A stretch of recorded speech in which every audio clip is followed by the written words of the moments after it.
Je rends grâce au Seigneur qui nous permet d'être là encore ce soir, en vie et en bonne santé. C'est une grâce. Amen. Tu n'as pas eu ton amen? C'est une grâce que d'être là ici ce soir dans la présence du Seigneur. Alléluia. À force de vivre une même chose parfois tout le temps, on a l'impression parfois que c'est un acquis. Oh, il y a des gens qui prient pour avoir l'occasion de se déplacer, même marcher, même pouvoir parler. À nous, Dieu fait grâce encore aujourd'hui. Et il nous a renouvelé ses bontés. Il nous a permis d'être là ce soir. Et nous voulons lui rendre toute la gloire. Nous voulons lui dire notre reconnaissance. Nous voulons lui dire merci et infiniment merci. Quelqu'un dit merci Seigneur. On parle d'adoration. J'ai suivi un bout du direct de la session précédente où le prophète Samuel parlait de ce que l'herméneutique biblique appelle la loi de la première mention. La loi de la première mention, c'est une règle que les théologiens ont instaurée. Et quand on veut étudier un thème, une expression biblique, il faut dans les recherches aller à l'origine et voir là où est-ce que le thème en question a été évoqué pour la première fois. Donc c'est ce qu'on appelle la loi de la première mention. Donc quand vous lisez Genèse chapitre 22, la Bible dit, le Seigneur a donné une instruction à Abraham, lui disant, Abraham, va dans tel endroit, sacrifie-moi ton fils, ton unique, il s'appelle Isaac. Et quand tu arrives là-bas, fais comme je te dirai. Et Abraham part 3 jours de marche. Et à un moment donné, il dit à ceux qui l'accompagnent, qui sont ses serviteurs, vous resterez ici. Moi et l'enfant, nous irons pour adorer. C'est là que l'expression adoration est mentionnée pour la première fois dans la Bible. Expression. Et il monte pour adorer. Mais c'est juste l'expression ici qui est mentionnée pour la première fois. Mais la culture juive et la tradition d'Abraham avaient l'habitude de l'adoration. Donc c'est vrai que c'est là qu'on mentionne la chose pour la première fois. Mais regardez ce que Isaac dit à son père. Il dit, on a le feu, on a le couteau, on a le bois. Mais où est l'animal du sacrifice? Parce qu'ils ont l'habitude de l'adoration. Donc ce n'est pas la première fois que cette adoration-là se faisait dans leur maison, dans leur famille, dans leur culture et dans leurs habitudes. Ça existait depuis le temps d'Adam et Ève. Il y a eu des adorations. Au temps d'Abel et Caïn, il y a eu des adorations. C'est même à l'issue d'un partage entre l'adoration de Caïn et l'adoration d'Abel qu'il y a eu cette jalousie qui s'est produite. Et finalement, Caïn a porté main, sinon il a tué son frère. Je suis en train de dire cela pour vous faire comprendre que, en dehors du fait que ce soit dans Genèse chapitre 22, que l'adoration a été mentionnée pour la première fois, c'est quelque chose qui était dans la culture des enfants de Dieu depuis des générations. Amen. Et Abraham monte à la montagne avec son fils qui s'appelle Isaac. Abraham avait quel âge quand il a eu Isaac? Pour ceux qui lisent un peu, il avait 100 ans. Il avait comment? Il avait 100 ans quand il a eu Isaac. Et il prend Isaac et il monte avec lui à Morija, le lieu que l'Éternel avait choisi, un lieu spécifique où devait se faire cette adoration. En dehors de ce lieu, l'adoration, si elle était faite ailleurs, elle n'aurait pas été agréée comme le Seigneur le voulait. Dieu donne donc des instructions pour la façon dont l'adoration doit être faite. Point 1. C'est Dieu qui dit comment on l'adore. On n'adore pas Dieu à notre manière. On adore Dieu à sa manière à lui. Il nous dit là où il faut, quand il faut, comment il faut. Les principes, les règles qui entourent ou qui régissent le principe de l'adoration sont définis par Dieu lui-même. Un homme ne peut pas savoir comment on adore Dieu. Il dit, ne me donnez pas un animal extropié, borgne, aveugle. Choisissez les meilleures bêtes pour les mettre sur l'autel. C'est Dieu qui donne cette instruction. C'est lui qui explique comment l'adoration doit se faire. Amen. Mets ça dans une petite parenthèse, garde, on va revenir dessus tout à l'heure. Donc les gens montent ensemble et il y a un principe, c'est que la Bible dit, voici Isaac dit, mais il y a tout ça, mais où est l'animal? Où est comment? Où est l'animal? S'il n'y a pas cet animal, il n'y a pas d'adoration. Le prophète Samuel nous a enseigné, nous disant que l'adoration c'est un sacrifice. Parce qu'à la base, là où l'adoration est mentionnée pour la première fois, il n'y a ni musique, ni instrument, ni chantre, ni quoi que ce soit. Il y a juste un sacrifice à faire. Donc l'adoration, principalement si on s'appuie sur ça, c'est d'abord un sacrifice. Il faut, au-delà d'être un bon chantre, une personne qui connaît tous les noms de Dieu, il faut avoir en esprit que l'adoration, c'est faire preuve de sacrifice. Il faut être prêt pour le sacrifice. À 100 ans, Abraham prend son fils et il se retrouve sur la montagne. Je dis beaucoup de choses. Et quand il se retrouve sur la montagne, il informe Isaac. Il dit, petit, on a quitté la maison et on est arrivé ici.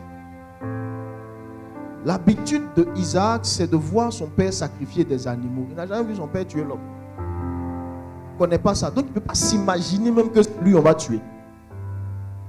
Et on va avec lui. Et arrivé là, son père lui dit, c'est toi que je vais donner. Parce que Dieu m'a demandé de donner ce que j'ai de plus cher. L'adoration. Dans l'adoration, on ne donne pas à Dieu n'importe quoi. On donne les choses qu'on a de plus cher à Dieu. L'adoration que j'ai appelée l'adoration du type abrahamique, c'est l'adoration de ceux qui donnent à Dieu les meilleures choses qu'ils ont. Il n'y a rien chez eux qui soit trop grand pour être offert à Dieu. Rien. Leur temps, leur argent, leur famille. Rien. Rien. J'ai dit comment? Rien. J'étais à la chaire en train de prêcher un soir. Quand quelqu'un m'a envoyé un message, ma femme m'a appelé, beaucoup de choses. Et j'ai dit, mais qu'est-ce qui se passe? Elle m'a dit, ma fille a eu un accident. Elle s'est fait un problème à la tête. Ils sont en train de courir aux urgences à l'hôpital et tout. Et puis j'avais le micro. Bon, je vais aller faire quoi? Donc je cours, je laisse le micro là. J'arrive. Oui, bon, tu es venu faire quoi? Je ne veux pas soigner l'enfant. Ce n'est pas un problème d'argent. Maintenant, je panique, je cours. Elle a dit non, Dieu prend soin de l'enfant. Laissez-moi adorer le Seigneur. Quand j'aurai fini, on va passer à autre chose. Mon épouse et moi, on a traversé une situation difficile. On a perdu un de nos enfants. Et l'enfant était à l'hôpital. Elle a accouché. Une semaine après, l'enfant était en réanimation, couveuse, beaucoup de choses. Et une semaine après, au moment où on devait aller pensant récupérer l'enfant, c'était un dimanche. Ce dimanche-là, je finis ma douche et tout. L'hôpital m'appelle, monsieur, désolé, l'enfant a fait une crise autour de 4 heures. Et on l'a perdu. Donc, il faut revenir, venez pour les formalités et tout et tout. Je dis, ok.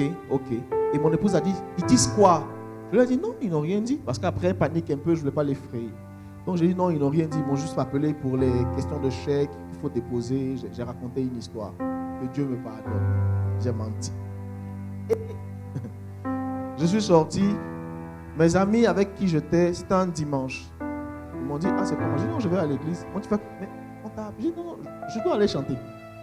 J'ai un programme, je dois aller adorer le Seigneur ce matin. Bon, l'enfant est mort et puis, bon, c'est bon. Il y a des choses, moi, ça ne me pas, hein, excusez-moi. Donc, je suis allé à l'église, j'ai pris mon micro, j'ai informé mes 2 pasteurs qui étaient là et ils m'ont regardé chanter. J'ai senti la tristesse dans leur cœur. J'ai dit, vous êtes triste pour qui même? C'est pour qui vous là, vous deux là, vous êtes triste? Moi, je ne suis pas triste. Bon, c'est une affaire, on est en train d'avancer. On va quelque part avec le Seigneur. Il y a un point bizarre qui est arrivé. Ça ne va pas me faire tomber ici. On s'en va, allons-y. Et j'ai chanté comme je ne chantais même pas avant. C'était tellement bien fait que je ne voulais même plus laisser le micro. Oh, on m'attend à l'hôpital. Et après, ils ont annoncé à l'église que voilà, le gars qui vient de chanter là, voilà telle chose qui vient de lui arriver. Wow, mais comment il réussit ça? Avec toute la douleur et autres. Oh. Quand je ne suis pas dans les choses de Dieu, si je ne suis pas dans la main du Seigneur, je peux m'inquiéter pour ce genre de choses. M'inquiète pas. Parce que là où j'étais avec le Seigneur. Revenons à notre texte. Abraham informe Isaac. Il dit, Isaac, on va te mettre sur l'autel. C'est toi qui es la chose la plus importante de ma vie. On va te sacrifier. Les théologiens disent que Isaac, son âge se situait entre 13, 14, 15 ans. Même qu'on le situe autour de 23 ans certains. Donc Isaac était vieux. Il était déjà un homme. Tu imagines, tu as ton fils de 15 ans. Toi, tu as 100 ans. Vous arrivez quelque part, tu vas le tuer. Tu veux le sacrifier à toi, ton Dieu. En réalité, hein, c'est pas Isaac, Abraham qui a mis Isaac sur l'autel. Isaac est monté lui-même. Il a accepté. Attends, Jésus, est-ce que vous pensez que c'est les soldats qui ont obligé Jésus à se faire crucifier? Il a accepté. S'il ne voulait pas qu'on le crucifie, on ne l'aurait pas crucifié. Donc on a ici en présence de deux types d'adorateurs. Les Abraham et les Isaac. Les Abraham donnent ce qu'ils ont de plus cher. Les Isaac se donnent sur l'autel eux-mêmes. Nous sommes à un stade où Dieu cherche des Abraham, mais il cherche encore plus des Isaac. Des gens qui ont dit ce que j'ai ne suffit pas. C'est moi-même. Je me couche sur l'autel et je m'offre en sacrifice à Dieu. Rien de ce que j'ai ne peut valoir ce que je suis. Rien. Donc je me donne entièrement sur l'autel de sacrifice. Donc il t'invite à monter sur l'autel du sacrifice. Monter sur l'autel du sacrifice, c'est chercher une profonde intimité avec le Seigneur. L'adoration pour moi c'est deux choses. C'est l'intimité et l'obéissance. Le sacrifice d'Abraham sur l'autel part d'une obéissance. S'il n'y a pas d'obéissance, on ne peut pas parler d'un sacrifice. Donc toute adoration qui est traduite par un sacrifice a d'abord été une obéissance. Si vous n'avez pas la dimension profonde de l'obéissance aux choses de Dieu, vous ne pouvez pas être un réel adorateur. C'est dans la présence de Dieu qu'on développe notre intimité. Jean chapitre 4, le verset 4, dans la discussion avec la femme samaritaine.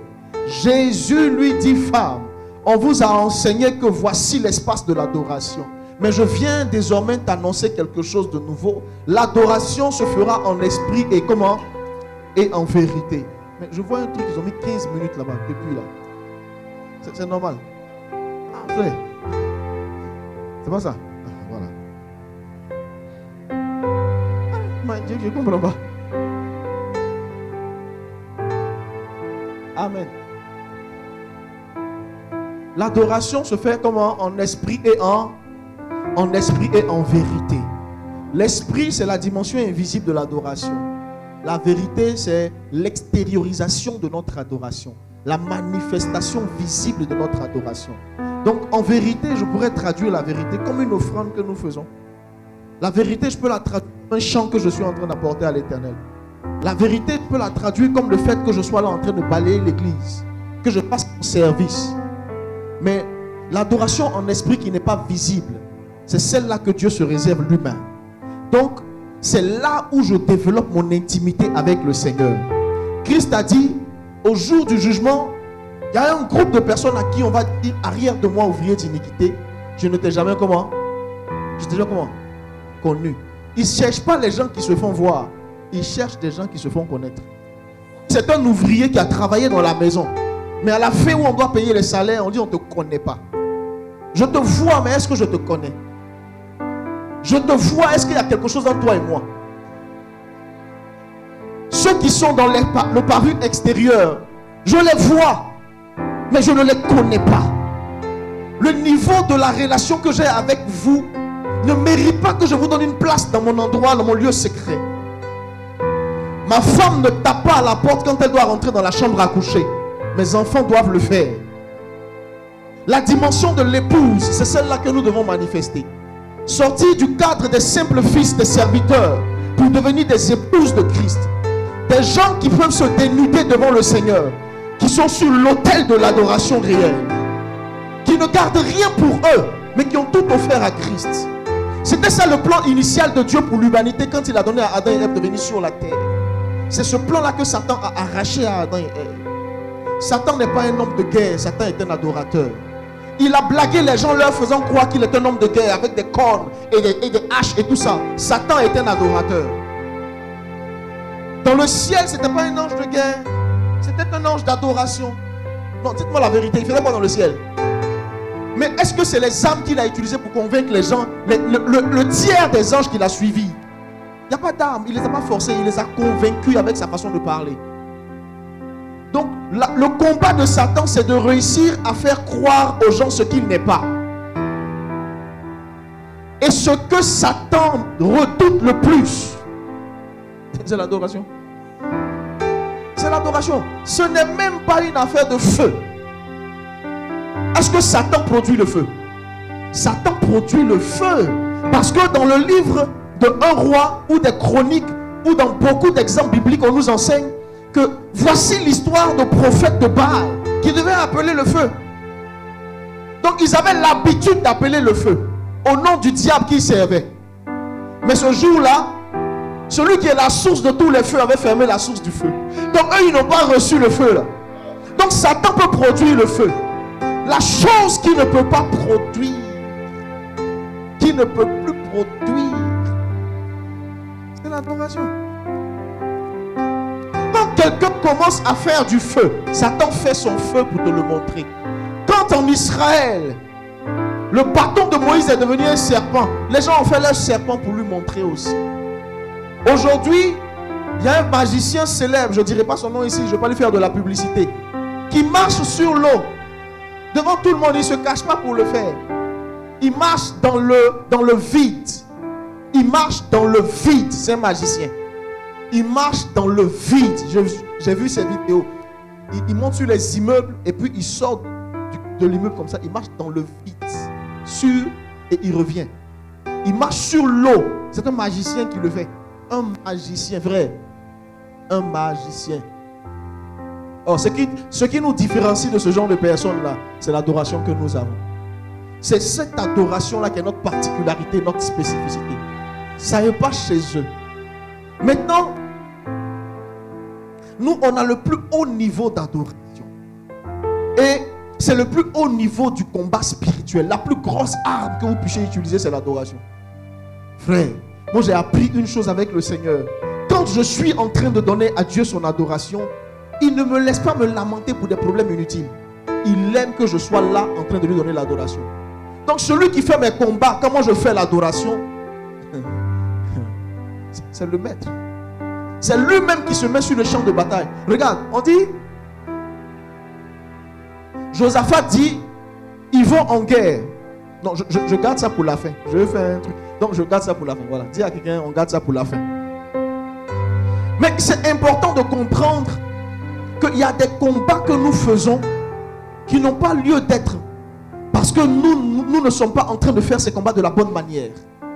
Il faut pouvoir, pour chacun de nous, remettre l'adoration au centre de sa vie. Il dit, ceux qui vont m'adorer, m'adoreront désormais en esprit et en comment? Et en vérité. Ma fille, c'est en esprit et en... Tout le monde sait comment tu adores à l'église. Personne ne sait comment tu adores dans le lieu secret. Il dit, si vous priez, allez dans le lieu secret. Et votre Dieu qui est dans le lieu secret vous exaucera, vous le rendra. En étudiant, je me suis dit, mais...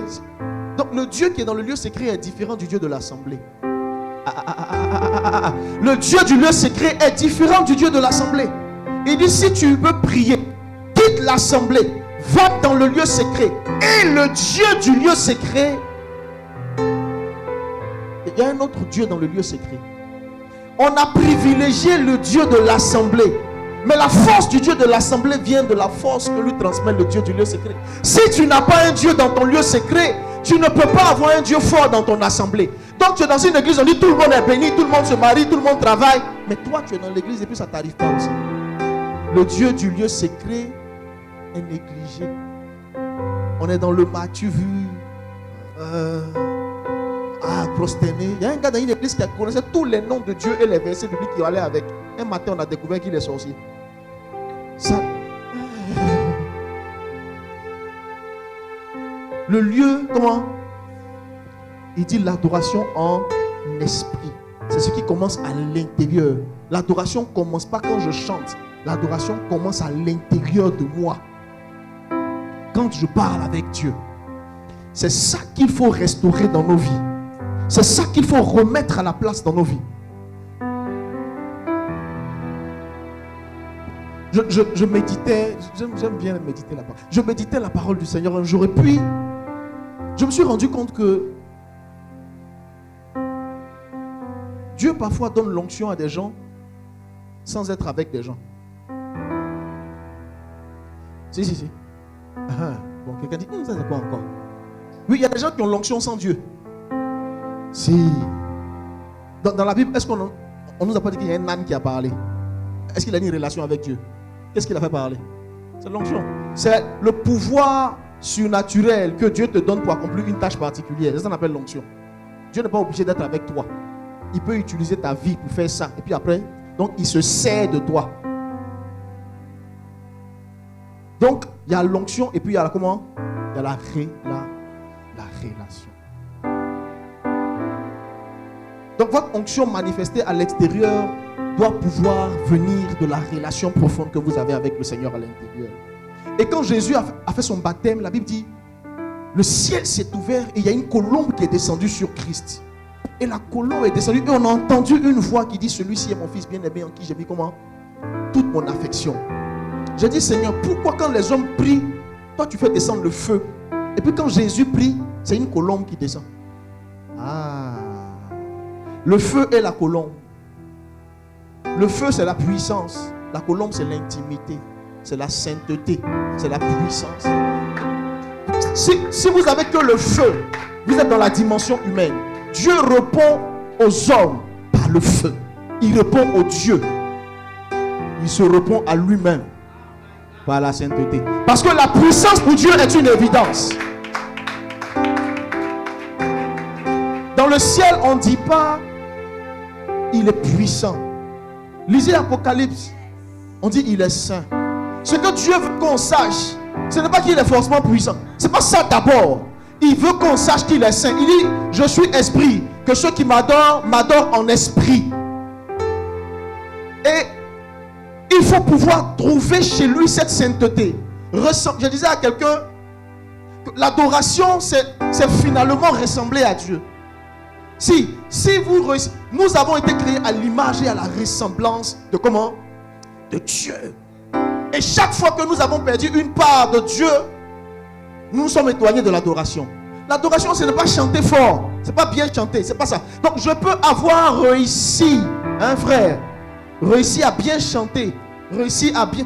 Isaac a dit, mais on a tout ça là, mais l'hôtel est vide, il n'y a rien dessus. Donc, il y a des groupes musicaux, il y a des églises, il y a des vies qui ont un bel hôtel, qui ont tout ce qu'il faut, mais n'ont pas le sacrifice qu'il faut. N'ont pas payé le prix sur l'hôtel qu'il faut. Donc, il y a un bel hôtel dans ta vie, mais il n'y a pas d'adoration. Non, des gens sont gagnés à Christ par toi. Mais il n'y a pas d'adoration dans ta vie, frère. C'est à toi qu'on dira, arrière de moi où vient l'iniquité. Tu as été utilisé, mais tu n'as pas de relation entre Dieu et toi. Il y a des gens donc qui servent Dieu depuis longtemps, mais Dieu ne les connaît pas.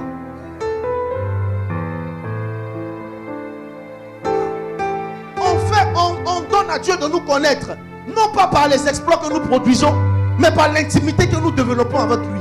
Et cette intimité se développe dans l'adoration. C'est tout, frère. Il n'y a pas d'autre mystère derrière. Je connais, je sais. Tu l'adores comment? Il te connaît. Avant-hier, je t'ai couché, puis il m'a dit, Arthur, il y a un goumet entre lui et moi. Je lui ai dit, je n'ai pas envie de pleurer, il ne m'appelle pas la nuit là. Puis j'ai tourné mon visage ailleurs. Je fais ça, je vous dis la vérité, je ne suis pas en train d'exagérer. J'étais sur mon lit, je ne voulais pas prier. J'étais un peu en colère, hein, papa. Donc je me couche au bord comme ça du lit. Et mon téléphone était à terre. Et j'avais la tête là, et puis j'entends Arthur. Et puis j'ai dit, je n'ai pas envie de prier aujourd'hui, je n'ai pas envie de pleurer aujourd'hui. Donc je ne parle pas avec toi. Parce que j'ai su que... Non, parce qu'il y a des moments où je n'ai pas envie de pleurer. Si. Donc même quand je vais sur internet et puis je vois des choses, non, telle personne a été égorgée ici, ils ont dit, hey, je n'ai pas prévu avoir pitié aujourd'hui. Je n'ai pas prévu pleurer aujourd'hui, je ne regarde pas ça. On dit, ah mais toi ton cœur est dur. Il dit, non, c'est pas. Il y a des moments où je peux me permettre de laisser certaines émotions rentrer dans ma vie. Parce que je dis, aujourd'hui là, il n'y a pas de problème, je suis préparé à ça. Je ne suis pas préparé à regarder des choses. Il y a des images que vous avez, il y a des choses qui rentrent dans votre... Et puis ça gâte ta journée. C'est ça, non? Donc dès que non, tu as vu l'histoire du jeu, ne me parle pas de ça. Ne me parlez pas de ça. Je n'ai pas envie d'entendre même ça.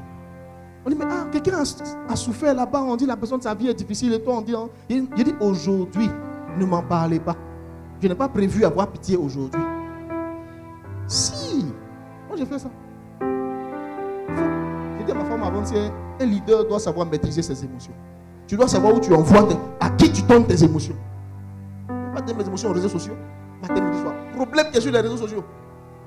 Quand tu finis de réaliser, tu as tellement envie de prier pour toi-même. Tu as honte de dire à Dieu que tu as un problème. Ah, frère, si vous voulez adorer, ça commence par votre intimité. Je disais que je voulais enseigner. Donc j'ai fait plein de messages. J'ai fait un message sur le culte personnel, j'ai fait un message sur l'adoration en esprit et en vérité, j'ai fait un message sur l'adoration dans le ciel. Il y a fait plein de messages. Plein.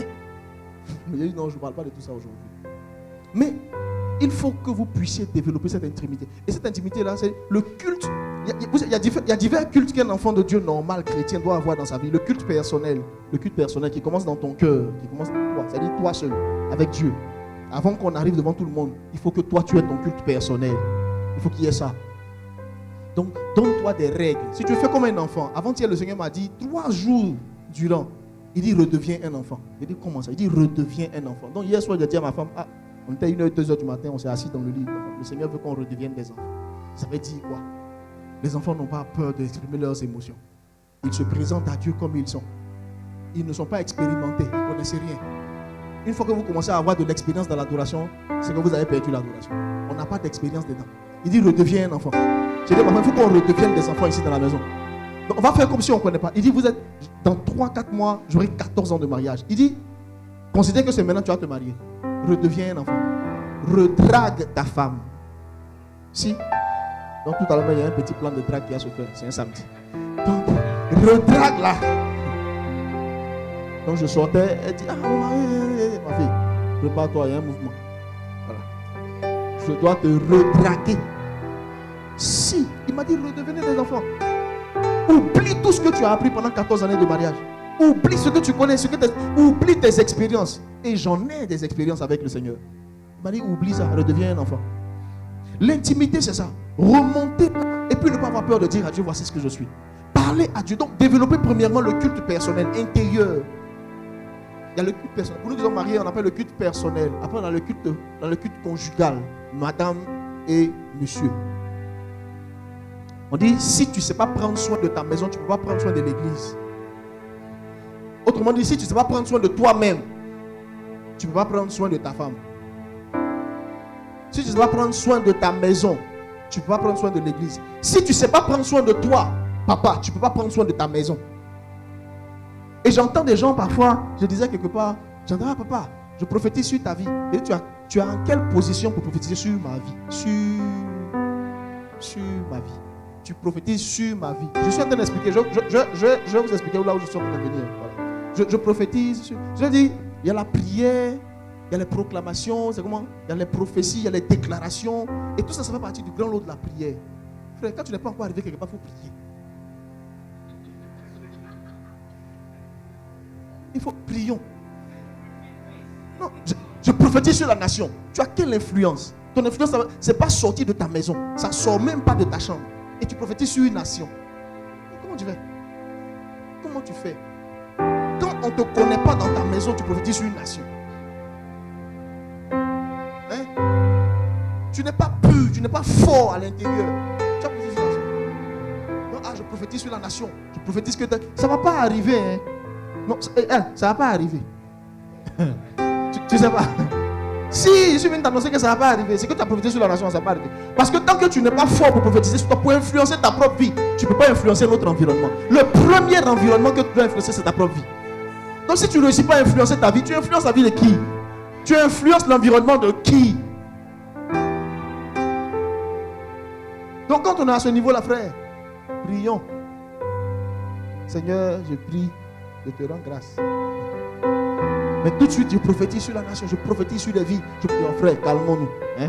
Calmons-nous. Et trop de jeunes gens, de jeunes femmes, de jeunes appelés, de jeunes femmes ici, et trop de prophétesses et de prophétisent partout sur la nation et sur les réseaux sociaux. Et ça n'influence rien. Ça ne fait que dégrader l'image de l'église. Revenons au message de l'adoration. Traitez votre intimité avec le Seigneur. Traitez comment? Votre intimité avec le Seigneur. Parfois, les gens pensent que passer du temps dans l'adoration, c'est perdre du temps. Parce qu'il faut traiter la vie, il faut traiter les affaires, il faut réfléchir sur le combat spirituel. Satan devait rencontrer Jésus dans le désert. Jésus devait aller croiser Satan dans le désert.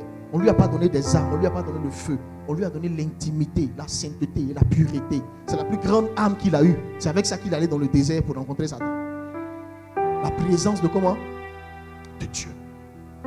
La présence de Dieu. Je disais au prophète Samuel, un soir pendant que je priais, le Seigneur m'a dit, il y a une chose dont les hommes ont besoin 24 heures sur 24. Et c'est le souffle de vie. Si vous manquez de souffle de vie en 30 minutes, même moins que ça, vous mourrez. Vous mourrez. Maintenant, il y a un fait qui est avéré, c'est qu'une chose... il me reste combien de temps? En général, je ne prêche pas longtemps. Hein. C'est ce qui me reste, qui est là. Je sais que c'est veillé de prière. Ah, ma fille, tu l'as pas dit que je ne prêche pas beaucoup. Tu l'as dit ça. Mais on peut gérer. D'accord. Ma fille dit on peut gérer. Je ne prêche pas longtemps. J'ai du mal à prêcher longtemps. Si, peut-être c'est un handicap, mais je ne sais pas prêcher longtemps. Je disais quoi déjà? Je disais que l'atmosphère, nous avons besoin de respirer de l'air pour pouvoir être en vie. Et une chose qui est importante, c'est que on dit d'une chose qu'elle est un Dieu. Quand elle est comment? Quand elle est adorée. Autrement dit, s'il n'y a pas d'adoration, il n'y a pas de divinité. Ce qui confère à quelqu'un son titre de Dieu, c'est l'adoration qu'on lui a donnée. Donc, si on adore ce climatiseur-là, ça devient Dieu. Tout ce qu'on adore devient Dieu pour ceux qui l'adorent. Donc, c'est pourquoi nos parents sont allés prendre Canari. Il y en a qui ont pris l'eau. Ils disent la montagne. Ils adorent la forêt. Il y en a qui adorent la nourriture. C'est leur Dieu. Nous, c'est Dieu le Père dans le ciel que nous avons décidé d'adorer. Maintenant, qu'est-ce qui prouve qu'il est Dieu dans notre vie? C'est l'adoration que nous lui donnons. Donc, s'il n'y a pas d'adoration dans notre vie en direction du Dieu que nous disons adorer, c'est que nous lui nions sa divinité. Donc, dans ta vie, demande-toi encore aujourd'hui, est-ce que Dieu est encore Dieu dans ta vie? Si on ne respire pas, on meurt. Si Dieu, on ne l'adore pas, il meurt. Ah, il a levé sa tête. Si les gens ont tué Dieu dans leur vie, Dieu étouffe dans la vie de beaucoup d'entre nous. Parce que le souffle de Dieu, c'est l'adoration. Et s'il n'y a pas d'adoration, Dieu ne respire pas dans ta vie. Ton Dieu étouffe dans ta propre vie. Il est temps de réanimer ton Dieu. Redonne-lui son souffle. Redonne-lui sa part d'adoration. C'est l'atmosphère dans le ciel. 24 heures sur 24, l'Apocalypse nous dit que l'adoration est faite dans le ciel. 24 heures sur 24. Il n'y a pas une seconde où il n'y a pas d'adoration dans le ciel. Le jour qu'on fait une seconde sans adorer, c'est qu'il y a eu une seconde où il n'est plus Dieu. Donc il ne peut pas autoriser qu'il n'y ait plus d'adoration dans le ciel. C'est pourquoi il a dit, même si vous ne le pas fait, il a suscité des pierres pour le faire. Parce que j'ai besoin de ça pour devenir Dieu. S'il n'y a pas ça, je ne suis plus Dieu. Et avant qu'il ne soit Dieu, il était l'Éternel. Hein? Dieu a été créé par l'Éternel. Si, je vous explique.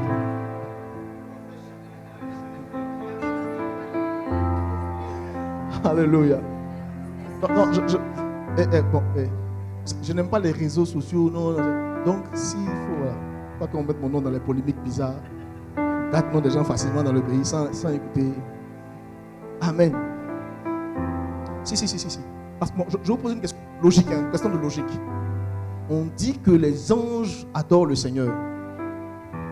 Un Dieu par essence, c'est celui qui est adoré. Donc, avant la création des anges, qui l'adorait? Avant la création des hommes, qui l'adorait? Avant la création de toute la création, lui, il existait. Qui l'adorait? Donc si on ne l'adorait pas à cette époque-là, il était qui? Il était l'Éternel. Maintenant, l'Éternel a développé une caractéristique, un caractère particulier qu'on appelle Dieu. Ce Dieu-là, il est créateur et on doit lui rendre l'adoration. Il a développé un caractère qu'on appelle Jésus, le Fils qui donne sa vie pour l'humanité. Il a développé un autre caractère qu'on appelle le Saint-Esprit, qui aide à marcher dans les voies du Seigneur et dans toute la vérité. Donc l'Éternel a développé ces trois caractères. Quand vous les rassemblez, ça devient l'Éternel. Donc il y a des gens qui peuvent avoir le Saint-Esprit dans leur vie sans avoir Dieu dans leur vie.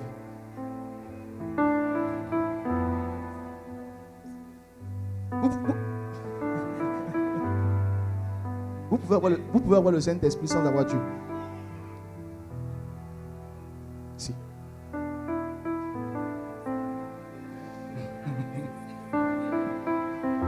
Vous pouvez développer plus le Saint-Esprit que développer l'adoration.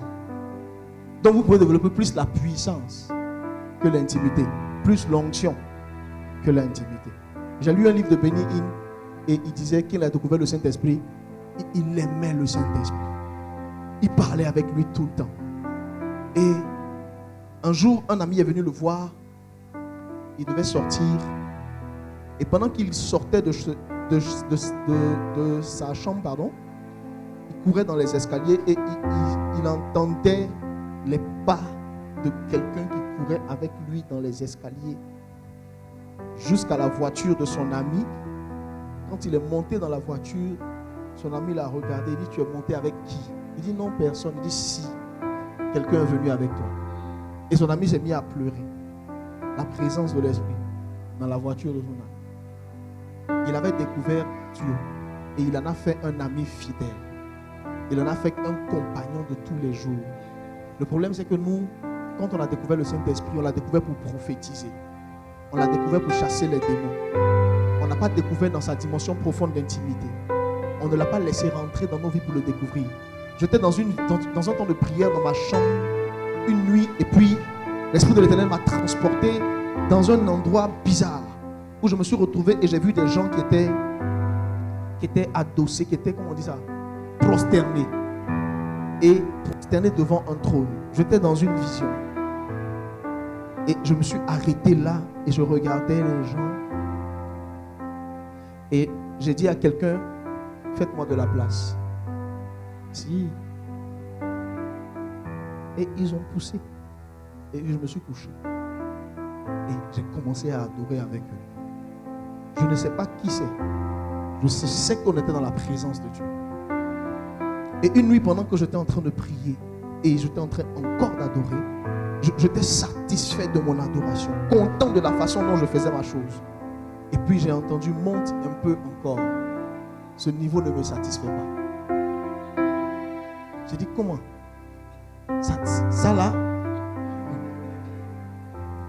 c'est devenu une chanson. Monte ici dans ma présence. Ce niveau n'est pas suffisant. Il m'a dit: monte ici dans ma présence. Ce niveau n'est pas suffisant.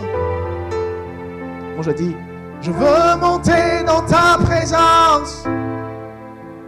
Ce niveau ne me satisfait pas, non.